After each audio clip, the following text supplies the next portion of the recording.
अरे कनिष भाई यार, आईपीओ में मैं अप्लाई तो कर देता हूँ बट मुझे पता ही नहीं यार आईपीओ होता क्या है। यार एक्चुअली मैं क्या चाहता हूँ, मैं तुम्हें आज आईपीओ 1 मिनट के अंदर समझाने की कोशिश करूँ। तो यार सबसे पहले आईपीओ होता है अनलिस्टेड प्राइवेट कंपनीज, जो प्राइवेट होती है, एनएससी या बीएससी जैसे स्टॉक एक्सचेंज पे लिस्टेड नहीं होती। तो अब ये कंपनीज क्या करती है, ये अगर पब्लिक जाना चाहती है, जैसे पब्लिक यहाँ पे लिखा है, तो उन्हें क्या है, प्रोसेस फॉलो करना पड़ता है, जो है आईपीओ लाने का प्रोसेस। अब इसे हम समझने की कोशिश करते हैं कि कंपनी क्यों लाएगी, बट वाई आईपीओ, ये थोड़ा सा जानना जरूरी है। तो रेज ग्रोथ कैपिटल, अगर कंपनी एक्सपैंड करना चाहती है, बिजनेस ऑपरेशंस को बढ़ाना चाहती है, तो उसे ग्रोथ कैपिटल चाहिए होता है। उसके अलावा बूस्ट कॉर्पोरेट प्रोफाइल, इसका क्या मतलब है, अगर एक किसी कंपनी को खुद के अंदर ट्रस्ट को एनहांस करना है, तो it is also very good option to do that. Other than that, existing VCs and promoters. तो एग्जिस्टिंग वीसीज और प्रमोटर्स जो होते हैं, उनके साथ क्या सिनेरियो रहता है, उनके साथ ऐसा रहता है कि जो वेंचर कैपिटलिस्ट होते हैं, उन्हें या तो पार्शियल या तो फुल एग्जिट चाहिए होता है कंपनी से। तो IPO is a great source for them to get it at a great valuation. तो अदर देन दैट, अब समझते हैं कि टाइप्स ऑफ ऑफर ऑफर क्या होते हैं टोटल इशू में।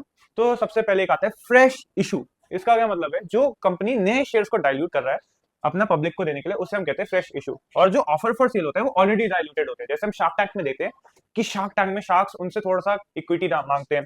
तो अगर मान लो आपने 20% दे दिया उस कंपनी को, फिर उसके बाद वो 20% का क्या होगा, आपको अगर उस वो 20% शार्क ने फिर आपको आईपीओ में दे दिया, तो वो ऑफर फॉर सेल मान लिया जाएगा। उसके अलावा जानते हैं types of investors. Retail investor, retail investor कौन होता है, जो हम जैसे नॉर्मल लोग हैं, जिनके पास एक सर्टेन अमाउंट है देने के लिए, उसे रिटेल इन्वेस्टर कहते हैं। एचएनआई और अल्ट्रा एचएनआई। एचएनआई का मतलब होता है high net worth individuals, they have a good amount of money to invest in. और अल्ट्रा एचएनआई का बहुत सारा पैसा होता है।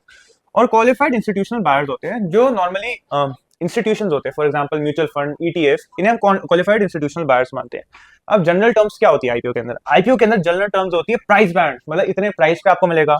इशू साइज, मतलब इतना इशू होगा इसका। और लॉट साइज की, मतलब कितने शेयर है एक के अंदर।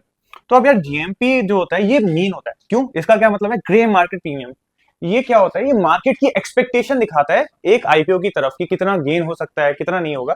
सो जीएमपी और इन सब चीजों को कवर करने के लिए डिटेल वीडियो लगेगी। तो अगर आपको डिटेल वीडियो चाहिए, तो 500 लाइक का टारगेट जरूर कंप्लीट करा देना।